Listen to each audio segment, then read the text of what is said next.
Okay, making my trade recap on today. It is December the 28th, and yeah, I'm just going to jump straight in and go with what I did. Obviously, the market's still not really giving the best opportunities for my strategy, but there are still plays, and I think I did an okay job today. So yeah, let's jump into the watch list. It wasn't quite as big as a few days ago or yesterday and last week. And I did that on purpose to try to keep the number of stocks down to a minimum, so I was a little bit more focused. AVCT was one of my favorites. Okay, we'll just move across so we can not see today's.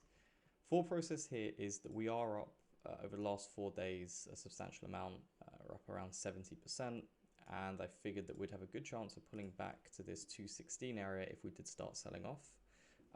The whole point of my strategy is I'm looking for where people are probably in long to try to work out when they're likely going to begin getting out of this. So I like this one. I was where it wasn't the best opportunity out there because although we have had this move higher, this red day here is normally an indicator that we've already had some selling, and when we've had some selling, it does make it a little bit more difficult. There's going to be less people holding a longer term position. So really, I was more focused on the people who probably bought yesterday, hoping for a day two type move, and expecting to see that selling off.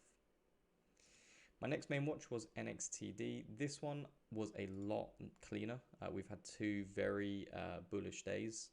It's kind of broken out of this 350 area, and yesterday we did a lot of volume, 13.6 million.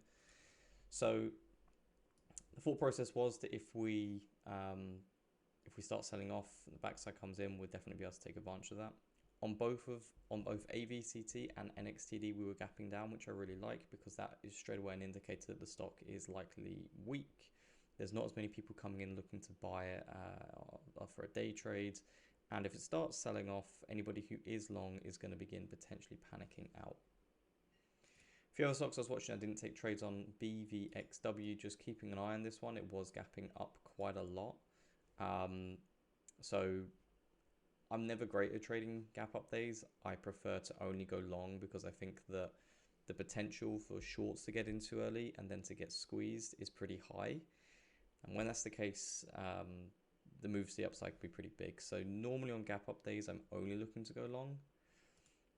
Potentially an example, these two might have been exceptions to that, which means I wasn't going to take a trade on them because they are already extended. So what I think happens quite often here is they bring out some news, whatever the news does on a day one, fine, chops around, and then anybody who was still in the position on this gap up, they go, this is awesome, I've got a chance to get out for more profit. So RALI was also gapping up. It was actually gapping to 735. So again, I'm just waiting for the long plays on these. There are short opportunities, but I suck at them, so I don't take them.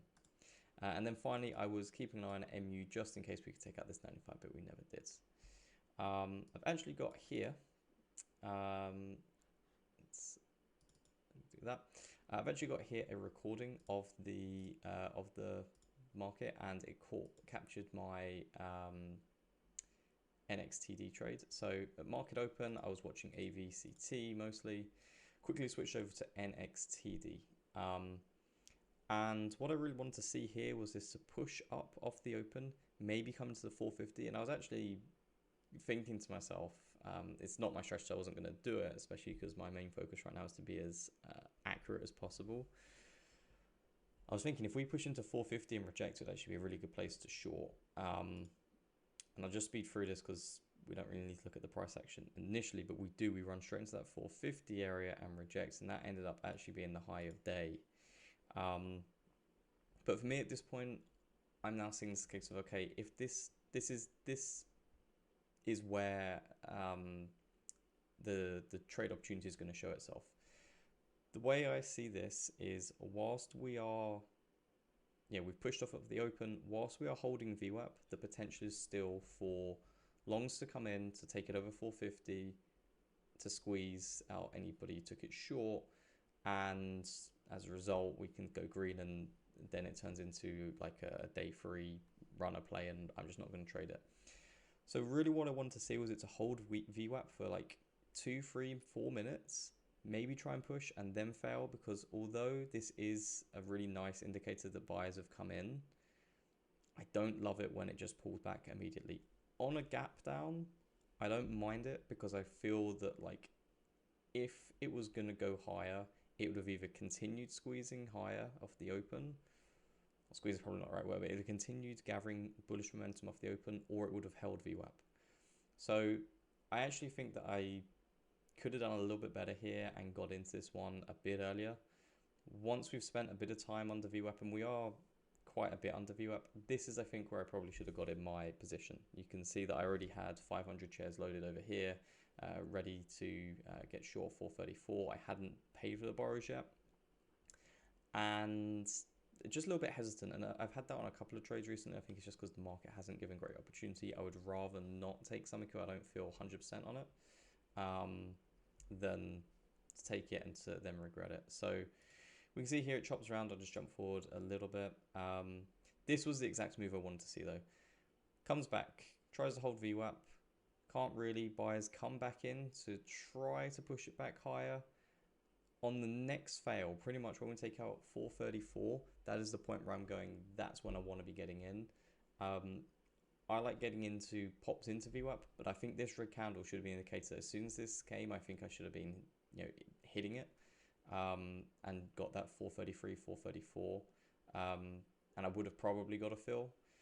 I didn't. I waited just a little bit more once it come back down, sort of like the 430 zone, and as a result, I actually missed out on this one. And I think I've now put in the order and just get missed, which is a little bit frustrating. Comes down, takes that low of day. That would be where I wanted to add. I still like the trade opportunity though. So at this point here, I was looking at it and saying, okay, this is still the backside. It's a little bit annoying it's taken out low of day and bounced. We can see here that there's pretty big volume has come in on the low of day break. It's always a little bit scary. So I was like, okay, I'm going to take maybe a little bit less size, maybe not risk as much, but I still like the trade. I still think the bigger picture play of this is up massive over 2 days. There are a lot of people who will be long this.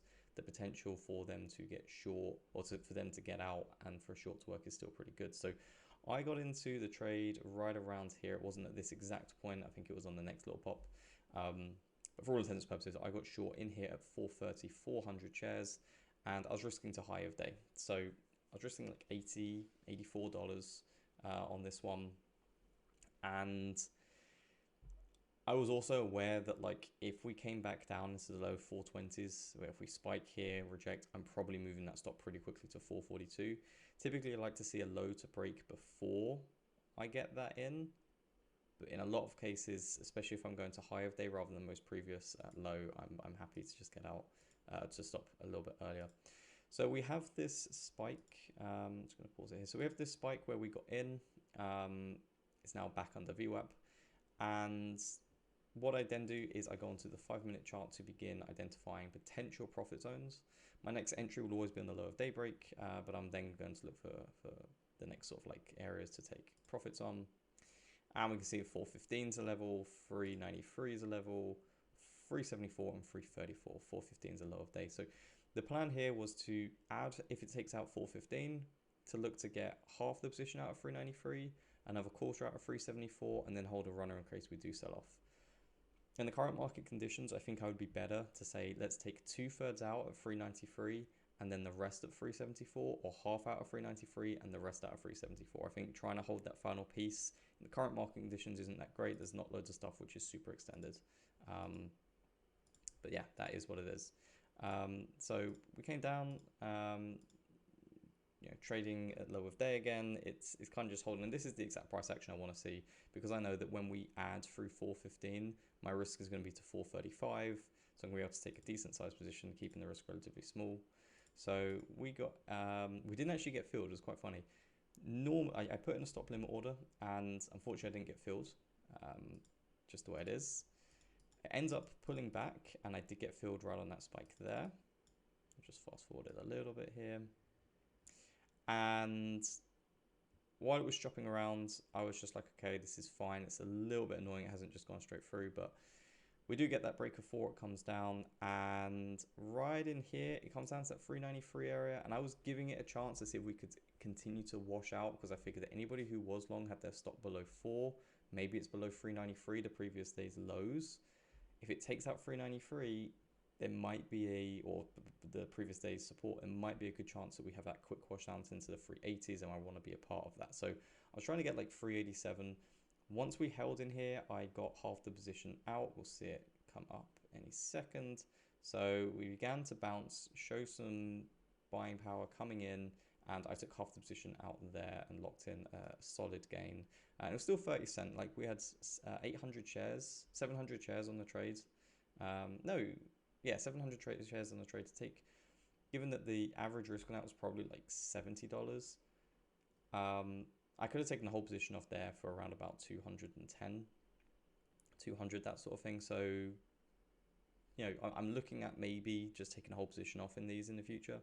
It does continue lower, and unfortunately it didn't quite get down to my second target. And that's just another example of like, maybe I should just be getting it all out there.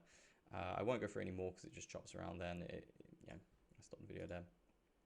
So that was a trade on NXTD, just to bring it over here just so we can see it a little bit clearer. The first short was in here on this pop into VWAP. I then added through low of day. I got half the position out down here. Can't remember exactly where, around there. And unfortunately, the rest I got stopped out on this wick here, which is fine. I made a total of $134 on that trade. However, it's quite a lot of shares for me, at least, for the profit targets I'm taking. So I think I probably paid about $10 in fees. I don't know exactly what it is, and I also paid about that amount in borrows as well. So it's only about $115 profit, I think, on this one, which isn't bad, but given that there was an opportunity to lock in maybe 200 down here, or at least lock in another, you know, maybe like 180 or so, could have done a little bit better. So something to work on, but is what it is. And then the other trade, which I didn't really get on record because on my other screen, was on AVCT. This one, you know, chopped around at the open, then pushed higher, came down, held VWAP. I really liked that we took out the previous close, the high of day, and this level of resistance on decent volume. And then for me, the entry, which was pretty clear, once we took out VWAP with this aggression, we tried to hold it. Once we took out this aggression, I got in short on this pop into here. I got 248, probably could have got 249.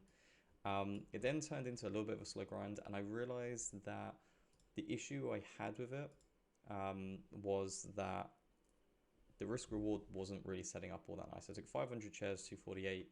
I began looking at it and realized that because we had that red day there, there was actually a lot of support potentially down here, and doesn't bode well for a for my strategy, because I want the risk reward to be as much in my favor as possible.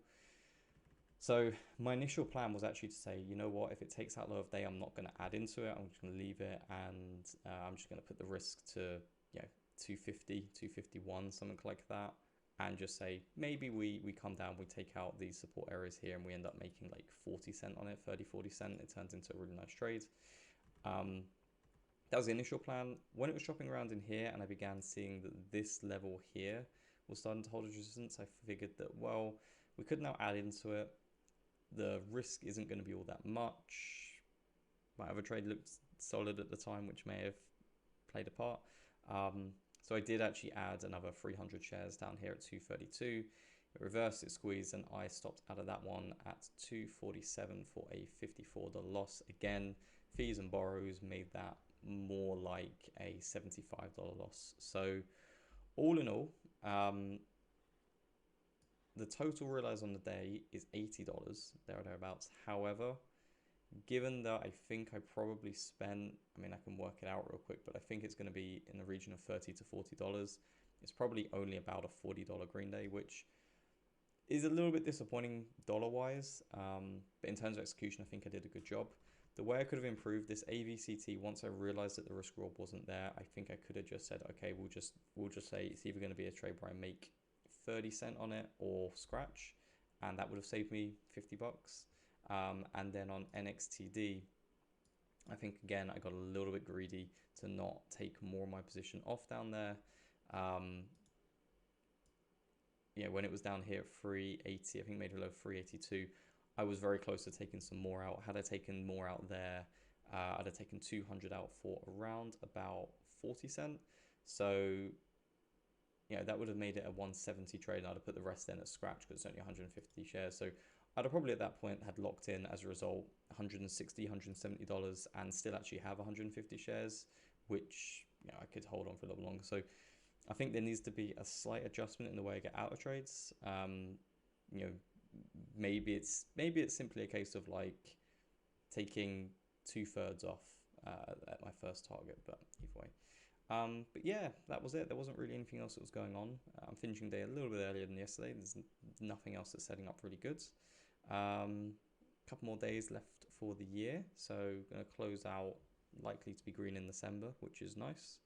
But yeah, that was it. Hope you enjoyed. Check out the blog on my website for more.